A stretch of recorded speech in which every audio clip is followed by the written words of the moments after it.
Bismillahirrahmanirrahim. Assalamualaikum warahmatullahi wabarakatuh. Sahabat-sahabat semua, rata-rata sering kita bersyukur ketika bisa makan enak. Ya, alhamdulillah bisa makan enak. Kita juga sering bersyukur kalau kita mau minum sesuatu ketika haus, gitu ya. Tapi apakah kita suka bersyukur? Apakah kita sering bersyukur ketika kita bisa buang air kecil? Apakah kita juga bisa bersyukur ketika kita buang air besar? Nah, di samping saya ini ada 3 kamar operasi. Dalam seminggu ini, sahabat-sahabat semua, 1 kamar operasi yang paling ujung tuh, dalam sehari itu bisa 3. Mereka yang dioperasi karena tidak bisa buang air kecil.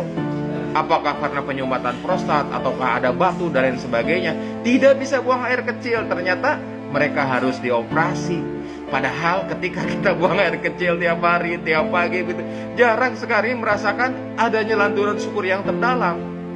Di kamar 2, kemudian juga di kamar 1, beberapa hari yang lalu ada yang dioperasi. Kenapa? Karena ususnya itu membelit, ada volvulus, dan tidak bisa buang air besar. Akibatnya mereka harus dioperasi, kemudian ususnya dipotong dan disatukan kembali. Nah, sahabat-sahabat semua, betapa sayangnya Allah kepada kita. Walaupun kita jarang bersyukur ketika kita bisa buang air besar, buang air kecil, tetapi ternyata Allah pelihara tuh saluran tubuh kita, saluran air kencing kita, kemudian saluran pembuangan kita, walaupun kita jarang bersyukur. Nah, melalui tayangan ini kita untuk saling mengingatkan ya, betapa mahal ketika orang tidak bisa BAB, tidak bisa flatus. Betapa mahal ketika orang tidak bisa buang air kecil. Jangan sampai kita baru bersyukur ketika nikmat itu dicabut.